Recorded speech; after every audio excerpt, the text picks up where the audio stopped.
to this episode of Athletics for Life podcast. We're your hosts. I'm CD Johnson. And Jeff Koops. In this episode, we're just going to do a little recap. Our school year is coming to an end, so we thought it only fitting that season 1 of Athletics for Life podcast would also come to an end. Yeah, we're going to take a summer break and just go over the things we've done over the last 6 months.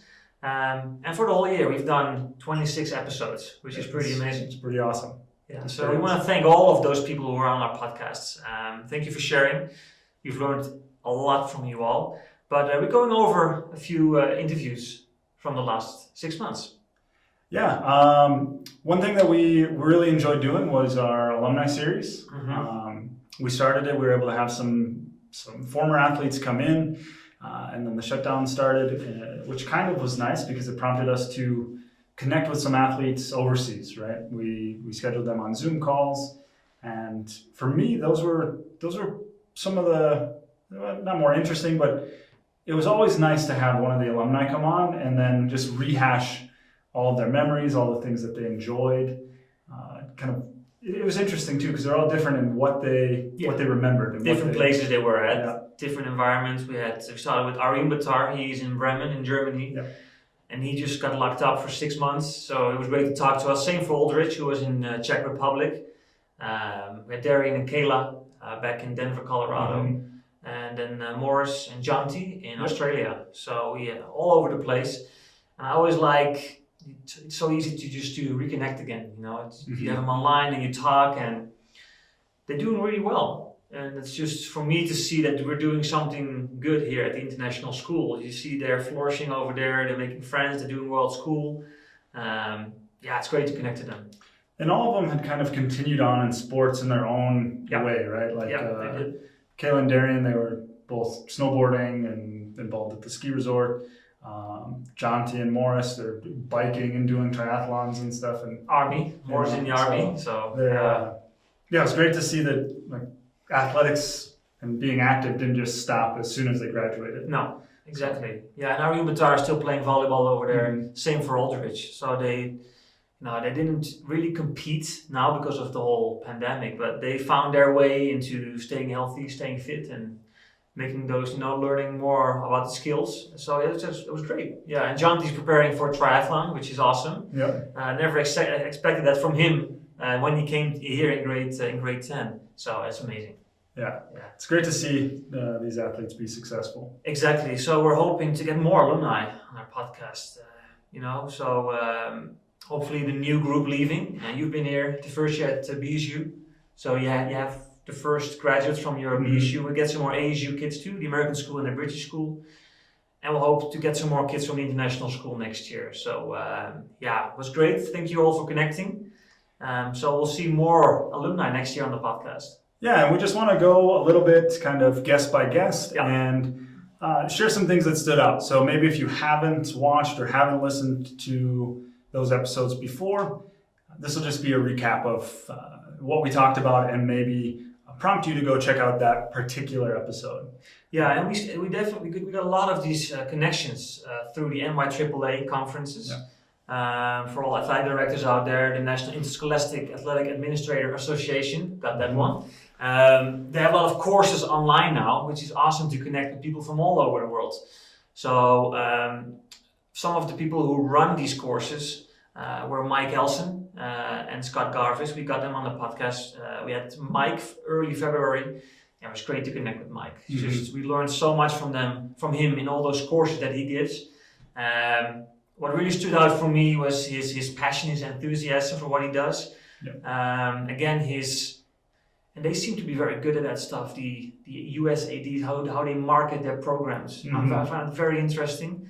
One quote we had from Mike is he was very about we're not defined by the scoreboard. He was all about those life skills. So that was great. Yeah, it was fun to talk to Mike too, just about like the differences between the U.S. and international, because he's been in the U.S. And been very successful there, and just some of the different challenges that he faces versus what we face, and some of the similarities as well. One thing that he mentioned that kind of was a common theme through a lot of the athletic directors we talked about was just leaving it better than you found it, right? So that's a common theme or common kind of words to live by Yeah. Right? It's just leave it better than you found it, whether you're a coach taking over a program or an athletic director taking over the entire athletics department. Just every day should be kind of a constant improvement, trying to make it better. Yeah, and look, every school is different. I think these programs in the US, they're so big, right? So it's at a smaller international school, you can make a difference. Yeah. You just got to take your time to do that. But just very humble man. Because I've never been. I'm from Holland, so I'm not a US-based AD. I've never been. Yeah. So it's good to see that the US ADs really respect the international ADs. That's nice that they are like, oh, you have so many different issues. We talked about visas and travel and stuff, and I could not even imagine what they do. It blows my mind that what they have to do with ticketing and all the security and all the stuff. So it's great to connect with these kind of people that have so much experience, and it's inspiring. Yeah, definitely. Another excellent athletic director we talked to is Danny Clark. Yeah. Head of ACAMIS. We've both worked pretty closely with Danny over the past few years.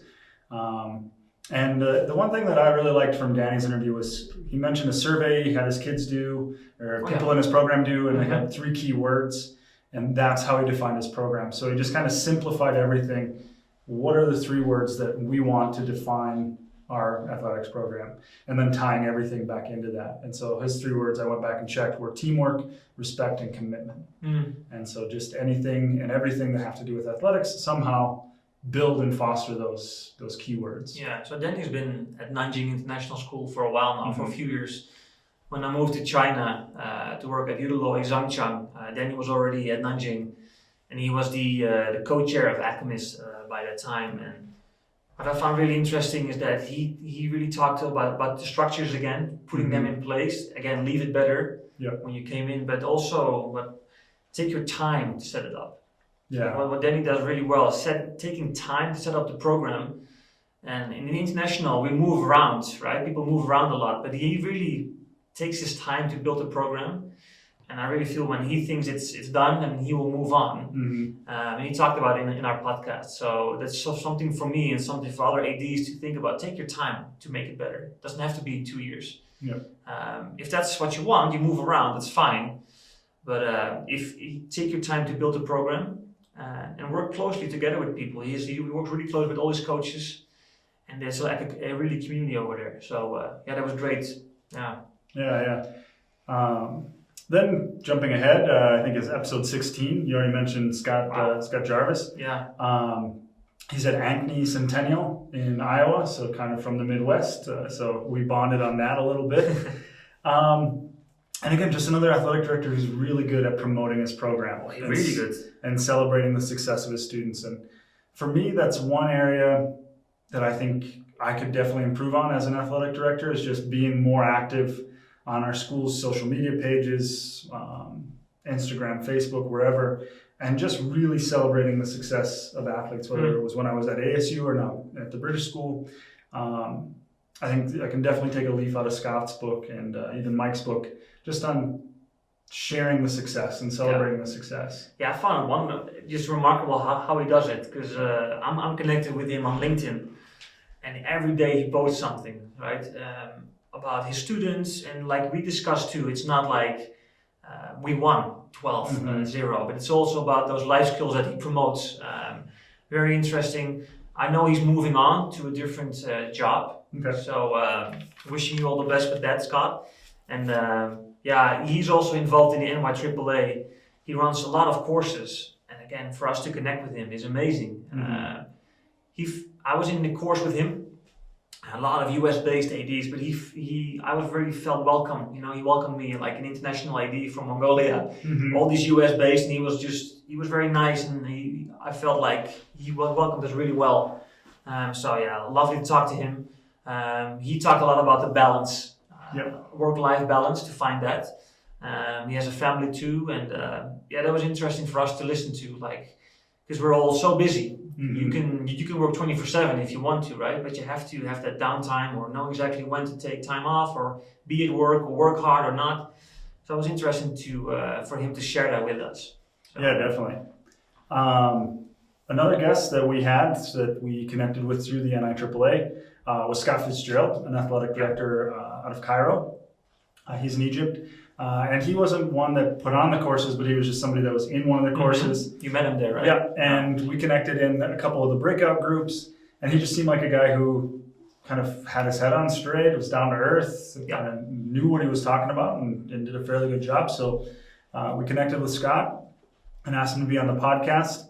And one thing that stuck out in our conversation with Scott is just how important it is to be organized and get things in place, right? A lot of people, Danny, Mike had mentioned, putting structures in place, getting systems in place, and we just kind of the same thing with Scott was just getting these structures in place to make your job easier. Yeah, because you said Scott, and he's more like he's a systems guy, right? That's what you. That's how he described himself. Yeah, and he was talking about constantly about talking that system, get that in place.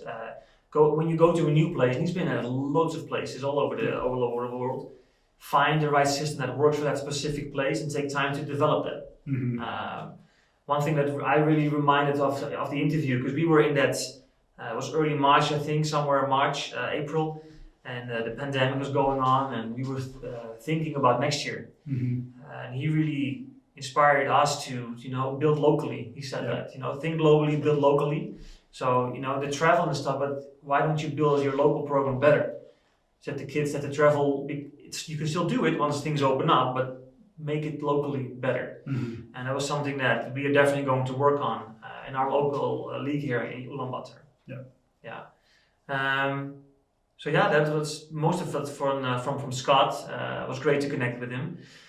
We had a few ADs in a row, and then we moved on to a few other guests, which is very interesting. So I'm on LinkedIn a lot. I think LinkedIn is a super resource to connect to people. And I came across a free webinar of Dr. Richard Young. And I was like, well, I'm going to follow the webinar. He works with the New Zealand national team. He's all about high performance, PhD in that. And I just followed the webinar. And he said, well, if you want to connect a little bit longer, just, send me a chat. And I was like, okay, well, I text him, can you have... Yeah, so he talked to me for half an hour.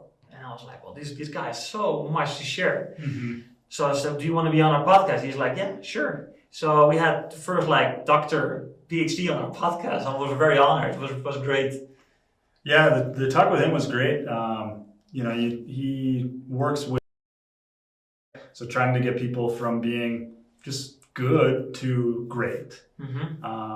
And the one thing that, I went back and listened to his interview was just, he mentioned making space and creating space. And it basically boils down to as you are going and becoming a better and better athlete, you often relate that to adding layers and layers of complexity. And at the beginning, that's okay because you're adding in, your volleyball training and then some strength training and then some nutrition. But then you think that, the more complex I make it, the better I'm going to become. But then you reach a certain point where it's too complex and it's kind of, it's detrimental to your success. And, talking to Dr. Richard Young is just keeping it simple and creating that space, going back to the things that are important and, eating right and getting the stuff you need to do, but kind of cutting out some of that extra stuff that maybe is taking up a lot of your time, your mental bandwidth, that isn't giving you the returns for what it's worth. He had another webinar a few weeks ago, and I actually used this for our virtual athletic ceremony. I used some of his wisdoms to share. And he talked about how to get to that high performance level. And he talks about me, them, and us like that. And he talks about conviction. He talked in our podcast about conviction, that belief in yourself. And then he talks about the flow state. It's that between being bored at something, which is not good, or having anxiety. You should be in a flow state where an hour flies in, it's like 1 minute, And he talks about once you have that, you can get creative. So that's when you get that helicopter view and become very creative. And the top athletes, the top people, successful people in the world, they cut out things that are not important, and they really then have time and space to really dive deeper in what do I need to do to get better to that higher level. Yeah, it was great. Yeah, it's such a good podcast. I was very nervous, to be honest. It was really good. Yeah. Then we jumped to an athletic trainer, kind of keeping in our non-athletic directors on the podcast, with Jared Mizell. He's an athletic trainer. And I know we don't have an athletic trainer. Do you guys have one at ISU? No. Yeah, and so neither of us have an athletic trainer. And so it was really good just to talk to him and kind of get tips and tricks for things that we can do as athletic directors managing our departments without that specific tool. Yeah. Right. One thing that he mentioned was just the importance of playing multiple sports and getting a variety of movements. Because if you're constantly kicking a soccer ball with your right foot and you're doing the same movement over and over and over again, then you're going to have injuries, then you're going to have problems. So just kind of reiterating some of the things that we preach. We promote, playing multiple sports, but he's doing it from kind of just a wellness perspective. Yeah, exactly. If we tell the kids that, they're like, but this is an expert in that stuff. So it was great that Jared shared that. He gave a few good examples of some high performance athletes who did play different sports when they were back in high school or college. We talked also with him about the COVID pandemic and the impact on our kids, because he's in the same area. Because he's in Brussels, Belgium, so they've been online for a while. And how do we get back into playing with our kids? How do we start? How do we make it safe? One thing we took away from it was the physical preparation plan, which we will implement next year at our schools, just to make sure that kids get a checkup. Are they healthy? And he was very interesting. He said that the time they've been off, that's the time it's gonna take for them to be back at that level. So we will have him on the podcast again, because what I actually try to do for him is to share a lot of interesting resources for our coaches. He did a webinar at the Globetrotting ADs conference, and he talked about how to plan practices for the coaches and stuff. And I know you did a session on that, but we talked about totally different things, and time was up. So I said to Jared, we'll do a follow-up early August, specifically for coaches, just to share his wisdoms on how to plan a practice, what to look for. He talked a lot about the basics, going back to the skills, right? Yep. Yeah, just strength building and kind of building that foundation, right? So then you're prepared for your sports and not having these kind of fine, repetitive motions over and over again. Yeah, and if we go back into normal from the start, we come back. Once the kids have been off for so long, it's not going to be good for them. Yeah, it's and the bodies are not used to that, right? You got to build it up. So it's going to be interesting for us to see how we are going to plan our season next year. Because the kids have been off. We only had one volleyball season. So it depends. Can we travel, yes or no? So are we changing the seasons? Are we doing different sports at the same time? It's going to be interesting next year for us, how we're going to plan that. Yeah, it's almost like a big reset button, right? Yeah, exactly. So I think it's super important to have him on the podcast again, just to get some more information on that. So Jared, get ready in August. Episode number 22 was with Jason Avalar. He is a PE teacher at the middle school level, and just kind of had an interesting take on how to structure a PE class. He's been mentioned in several articles. I think his system was even in a documentary. I'm forgetting the name right now. Prescott. Yep, Prescott. Yeah. But it's basically about having just a very active middle school PE program. And the takeaways for me were just, they're often similar, but how important that athletic program can be in developing your athletics program. Yeah. Right, and the role that it can have, especially after talking to Jared and talking about how these kids are going to need time to come back to be physically ready. If we can do some of that in PE, then we can kind of build their foundation in PE and help them be prepared for, the taxing nature of varsity level sports. Exactly. Yeah, it's funny again, Jason, if you go back to our previous podcast with Mr. Brad Jones, who's the kettlebell director of Strong First, one of my colleagues, he's into kettlebells, and he's like, well, you should check this article on their website. And I was like, well, I'll read it.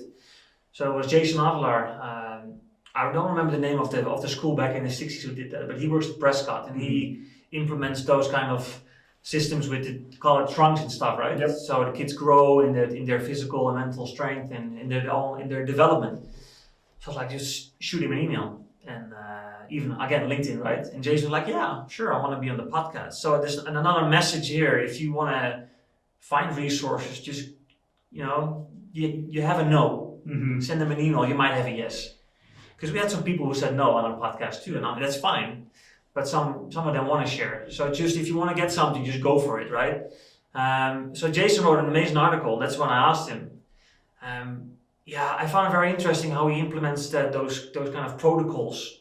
If you want to know more about Strong First, we'll add it in the description.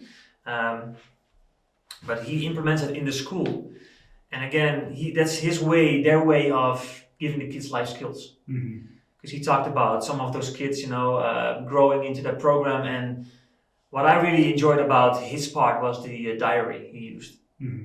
The kids writing. Wednesday was a diary writing, right? Yep.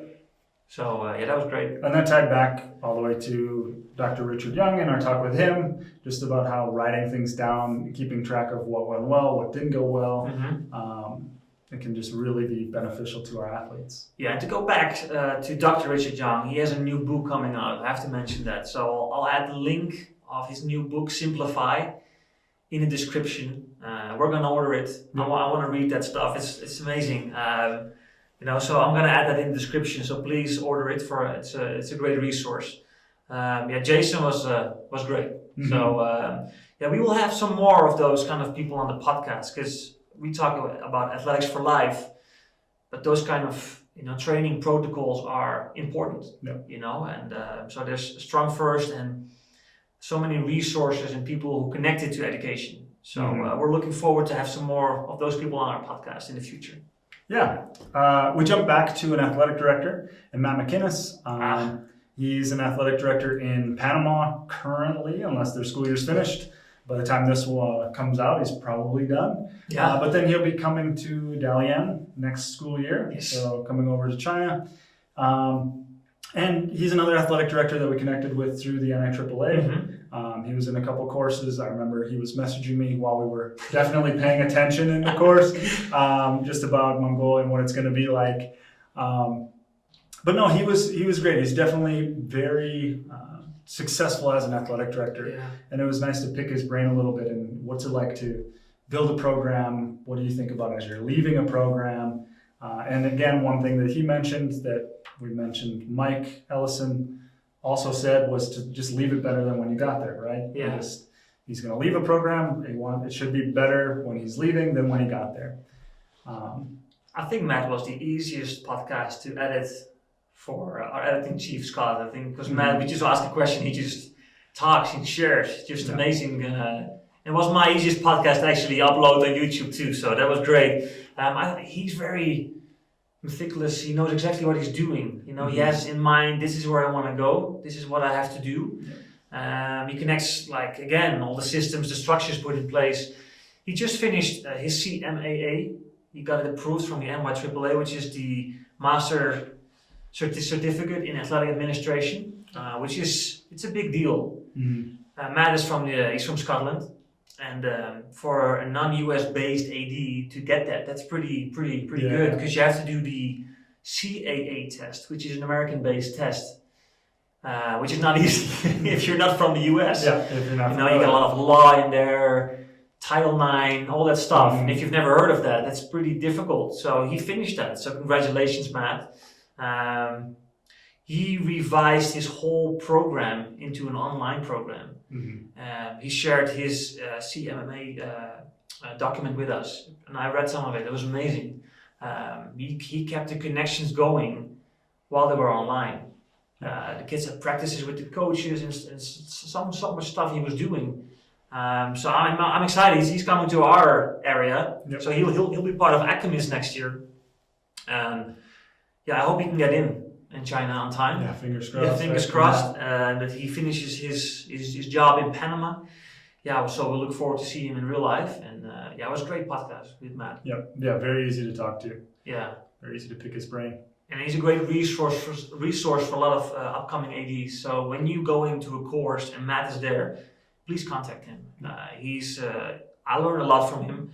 Very welcoming, and he actually was talking about how our podcast got better so thank you, Matt, for the compliments. It was great. It was awesome.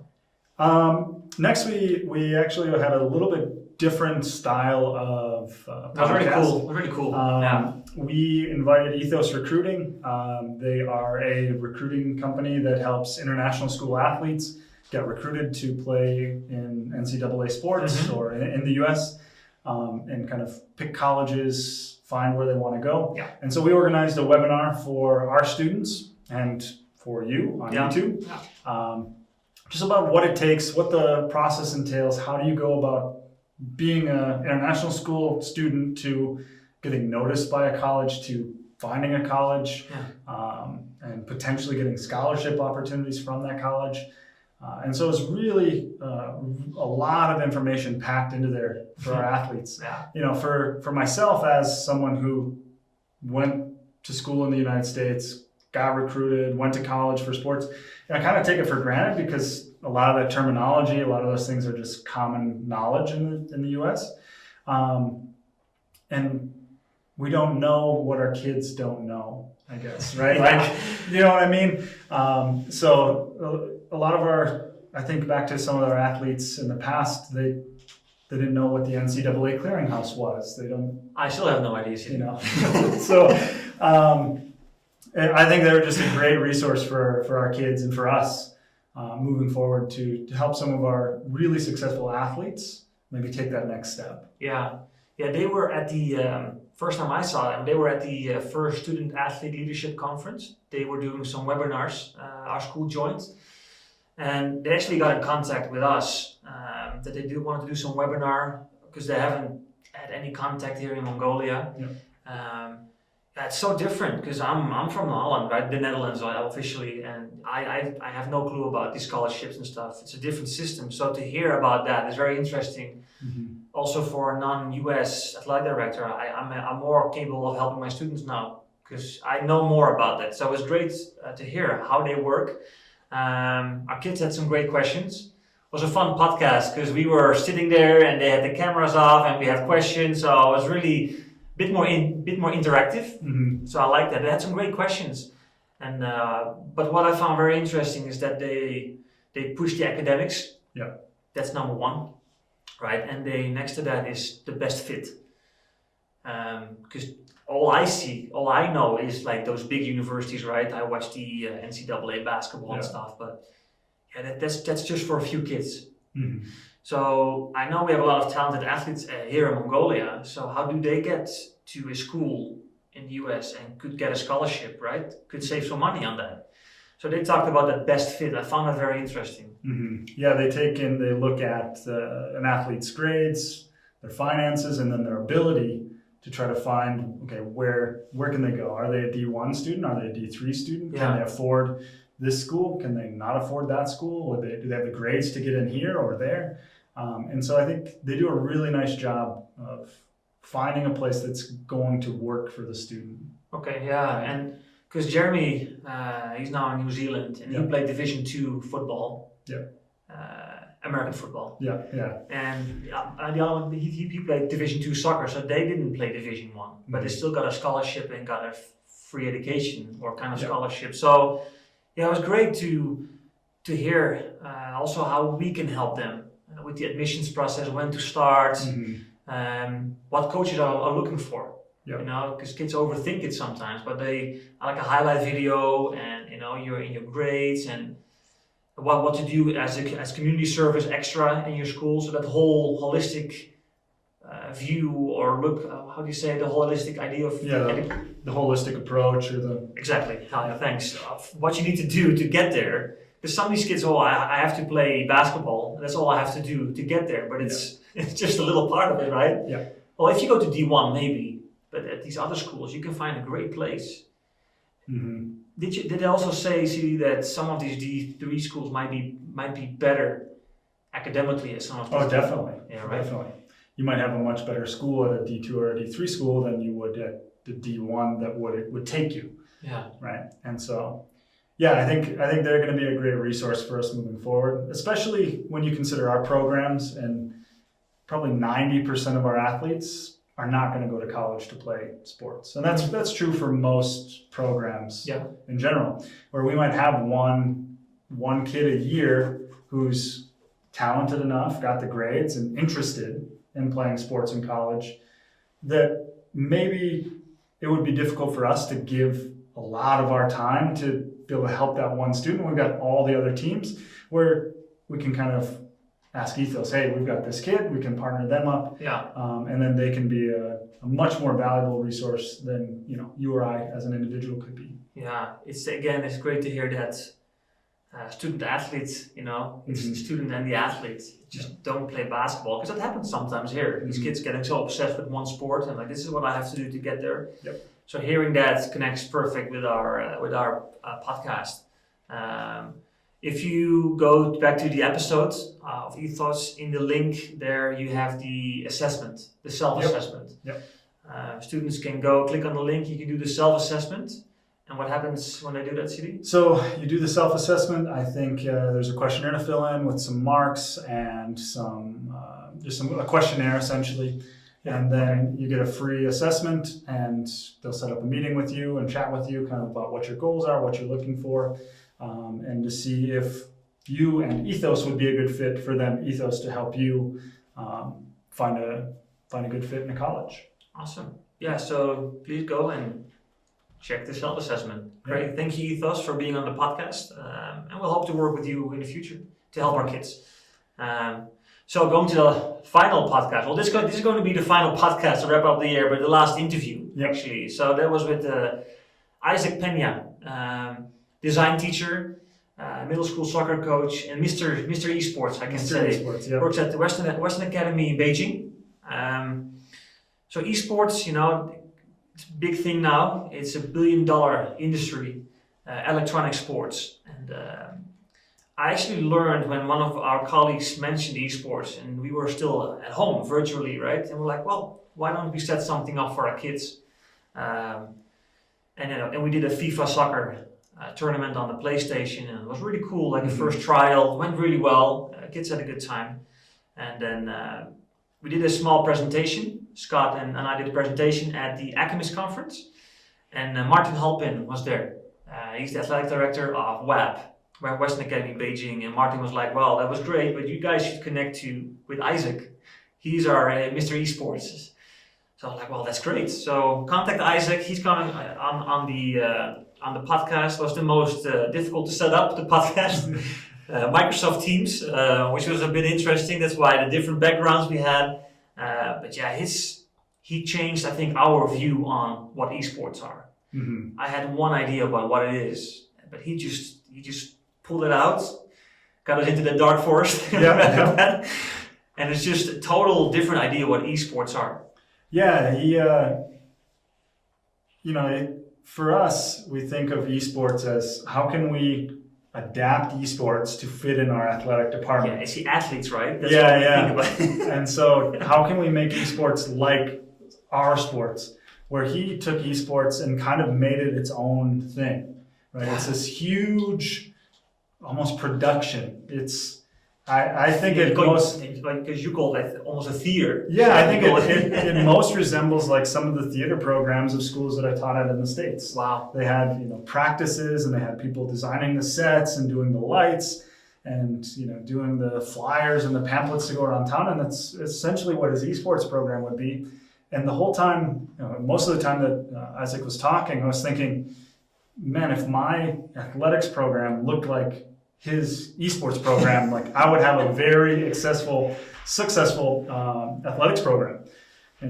If I could get kids involved in creating events and promoting events and hosting events, that would be amazing. Yeah, because we were like, well, what kind of season is it? Well, we have soccer season coming up, so why don't we do FIFA soccer? Mm-hmm. So we only thought about that little part of the athletes playing, right? And well, we did a live stream, and it was good. And Isaac said that's a good start. But what he did is just like we have lighting, someone can do the lights, or they actually have kids making the games, coding the games, because they made a Minecraft thing, and the music, the audience, the live stream. So that's called a caster, how they live stream everything. And he just made different roles for everything. So everybody had their own skills. And actually, the thing we talked about was that gaming is not esports. And that's a lot of people see esports as gaming, just kids being behind a console and just play the whole time. But he said, no, it's totally different. Yep. Because you asked him, I remember, about the parents. What do parents say, right? So what do they say to it? Like, well, the kids are gaming the whole time. Well, actually, no, it's more than that. Yeah. Very interesting. Yeah, and I think too, even for the kids that are gaming, there comes in an element of kind of a lot of the life skills that we're trying to teach our athletes of, perseverance, of dedication, commitment, and to train for esports. I've listened to a couple interviews. There was one on Joe Rogan a year or two ago of I think a professional CS:GO player, a first-person shooter, and just about his training regimen to train in CS:GO and how he would practice certain aspects of his game over and over and over again. So he's not really playing; he's training. He's training. Right? Yeah, well, so that's the difference. It's right? very similar to how we would train, layup lines in basketball, or setting drills or receiving drills in volleyball. It's the same approach. Granted, one you're playing a game and one you're in the gym, but it's a lot of the same skills, just a different avenue. Because Isaac mentioned that too, that these professional gamers, it takes the same kind of practice, skill, effort to get to the top as a professional athlete. So they are athletes, just different athletes. Because we were always like, well, gaming is gaming. And we talked a lot about scholarships and what he does, the International Baccalaureate curriculum. They have IDUs, which is connecting different subjects together, like design with PE, with art. They do a unit together. Well, that's esports. He's just, he takes things from design and kids in arts and kids doing music and kids actually playing. So he takes everything and he makes it one. And I found it very interesting, very cool. If you want to know more about Isaac, you can connect with him. I think also through the Fuse Cup, which he talked to. He said, well, we asked him, how do you start? He said, go to the Fuse Cup, which is an esports tournament organization from Australia. You can just go to the website and you just fill in your school, the name, your email, and they will come back to you early August with information about how you can join esports events. That's a great way to start with esports. Yeah, definitely. All right, so that wraps up our interviews that we've done this year. Before we finish the episode, we'd just like to thank our editor-in-chief, our sole editor, Scott, standing behind the cameras. He does a great job. He helps splice together the episodes, cut out my brain farts that happen, once every 2 or 3 episodes, or I just freeze in front of the camera. But he really does a great job in helping this show move forward and be what it is. Yeah, what I found very good is that, we're just sitting behind Zoom. We had a few face-to-face podcasts, but mostly the Zoom because of the pandemic. And then he's like, well, do this better or do that better, or change it, or we should do that, or we have one wrong name, and then he changes it, which is a lot of time with uploading everything and stuff, but we want to make it look good, and he does that. Yeah. And if he can make us look good, then it's a magician, right? Yeah. So you can see through the first episode we had with Douglas till Isaac, every time the podcasts get better. From, I think, somewhere, Mike or Scott Fitzgerald, we started doing timestamping. And Scott was telling me, we should do timestamp. And I was like, well, we should try. And then it makes it more approachable, the podcast. Because some of you don't want to watch us the whole time, and I understand that fully. So if you just go to the timestamp, you're like, okay, well, that's interesting. You click on that and you watch that part. Yeah. So that's great. And then we added some quotes to the description. So the podcast is getting better and better and better. And I know Scott has many more ideas of how we can make it even better. But I think compared to a lot of those podcasts that are out there, it's pretty cool that we have him on our team. That's pretty awesome. Yeah, it's amazing. Thank you, guys. Thanks, Too bad, Scott. though. Now you guys forgot that there's cameras though in the room. Oh yeah, there's cameras. Now Yeah, you need to actually look at them sometimes. it's easier because normally we just watch in the screen and MacBook. it's looking at us. Sorry, everyone. Yeah. So, what are some? We had 26 podcasts this year, CD. What are some of the things that you would like to work on next year? Maybe interviews or other online tools that we want to use. What's some of the hopes and wishes for you? Some hopes and wishes for me is just being able to actually see our athletes and then implement the things that we're learning about in the podcast in the program. Yeah. Right, because we've been shut down. We didn't have a basketball season. We didn't have a football season. We lost 2/3 of our seasons. Right, so while it's been awesome to interview these guests, it would be even better if I could. Okay, they're saying this. How can I implement that? How can I use that in my day-to-day stuff? Well, exactly, because you have so many interviews. You must have a whole book of ideas, right? Yeah. So even promoting stuff on social media, it's hard to do when there's no sports to promote. I understand. Yeah. So things like that. That's one thing that I'm really looking forward to, is just really being able to take what I'm getting and then implement it. Yeah. Yeah, I think we still want to continue. I hope that we have less time for the podcast. That means that schools are back, right? The kids are busy, and like once a month would be amazing. Mm-hmm. I still want to continue learning from other people. I think that's so valuable. What I would love to see is alumni continue to do that. I think that's very cool to connect with them, to see what kind of lessons they've learned from our programs. Something we talked about is to have more kind of panel interviews where we get an athletics director and a coach, maybe a parent or a player, and we just drop a topic in there and just see where we go with that. Right? Maybe a topic on, maybe when Jared comes, he has a few people in the podcast, like we did with Ethos, a bit more of a webinar series, which is very cool. Yeah. That's what I would like to do. There's loads of people on LinkedIn that we have connected with already that are very interested in the podcast. So we will have more of those kind of people on it. Loads to come. What about websites and other resources? Yeah, I would like working on a website for our podcast, Athletics for Life. The goal is that can be a place where we're kind of consolidating some of the information that we're given from our guests, and hopefully be a tool for athletes, parents, coaches, ADs, where they can go there and then access some of these different things that we mentioned, like the NIAAA, or a link to Richard Young's book, or even how to connect with Ethos and what it takes to get recruited. So hopefully that'll be a place that people can go. It is a work in progress, so as of recording, it is not ready. It's not up yet, but with the summer, that's one of the things on my list to do. I will be teaching. So. Yeah, we do have Twitter. I found Twitter hard. I'm not big into Twitter myself. I know some people use it for a lot of things. So maybe that's something that I'm gonna push a little bit more. The Twitter side of it, I found the YouTube uploading and all that stuff very interesting to do. Was not easy in the beginning, but you get better at it. We do need a few more subscribers, so please click that subscribe button. But it's not. We don't do it for that. We really started this as a hobby, just to share and to learn. We've been in Mongolia for a while, and it's pretty isolated over here. So. And giving us an opportunity to connect with all these people, makes the world it gets a little bit closer, right? Getting people closer to you. And some of these people I would have never, ever talked to in my life. So this podcast has been very inspiring.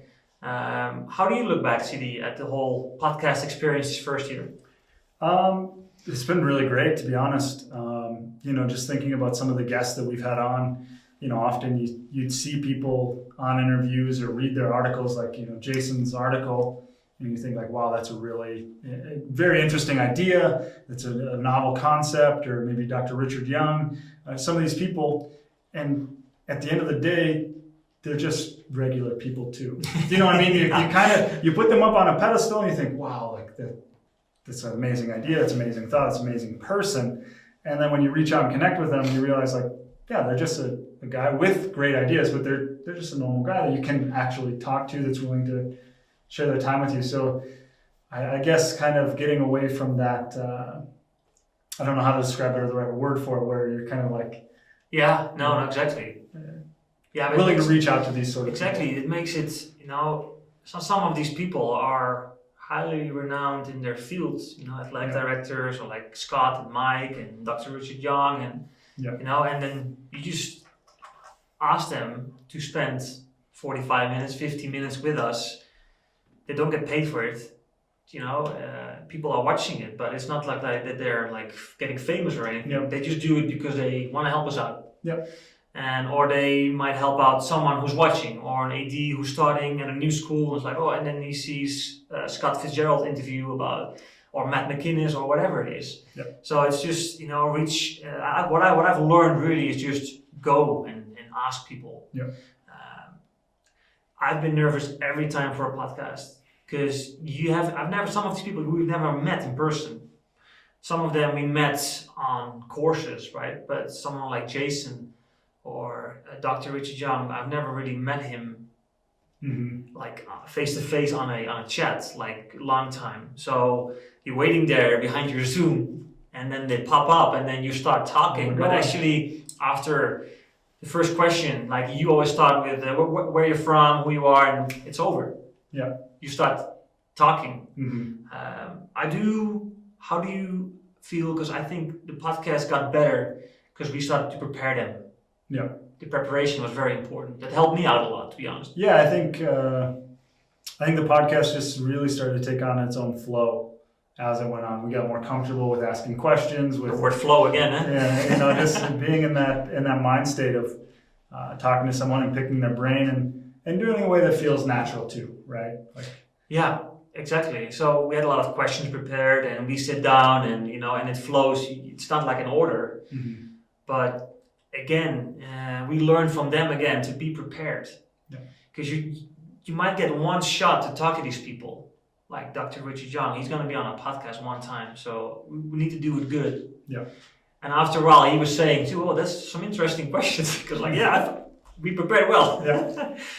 Yeah. I found it, and people who know me back home, I was always so nervous presenting, crazy nervous. It's English is not my first language either, right? So I have some other languages behind me, which I'm actually getting worse in now. But I learned so much about just being yourself, preparation. It helps a lot when you're prepared. Sometimes I stutter a little bit, because that happens. So I also learned that when you make a mistake, it's fine. Yeah. Back in the day, I was super tight on that stuff. Like, we gotta cut it out. No, just let it. It's fine. People make mistakes, and if they can see me making mistakes behind the camera, then they can make a mistake wherever, right? Yep. So I learned a lot about just presenting and talking to people, and which will help me. It's already helped me in my job. It's getting much easier in certain areas, So if you're trying, just do it, and you got to get out of your comfort zone and just try these things. Yeah. Well, it wouldn't be possible without people to listen and people to watch. So thank you to all of our viewers and subscribers. We are mostly on YouTube. We put videos up for all of our episodes. So if you haven't already, like and subscribe to the channel. We do have an audio-only podcast that's available on Apple, Google, Spotify, all of those. So if you'd rather listen to us than see us, I can get that. You can subscribe wherever you listen to podcasts. We should be there. And thank you all to all of our guests. We've had 25, 26, 27 guests if you count the doubles. Yeah. So thanks to all of our guests again. I don't know if we'd have a show without the people that we've been interviewing. No, not at all. And it's just, I'm just humbled by them willing to share with us. We do need to recognize our sponsors. Yep. We have SOS Medical as our sponsor. We try to have some connection on the podcast, but it's been a difficult year here in Mongolia with the COVID pandemic. So we will hear more about SOS Medical next year. Yep. We had a doctor of them on our coaches conference. So they're a great resource for us here in Mongolia to make sure everything is safe here for our kids.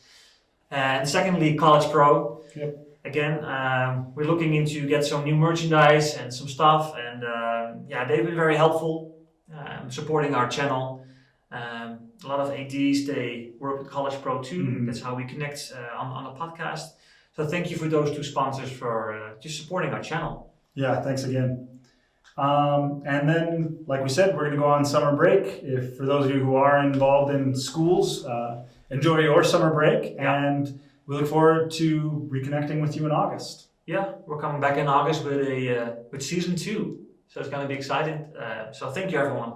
If you haven't already, like and subscribe so that way when we're back, you get that video right to your feed. Bye-bye. Peace.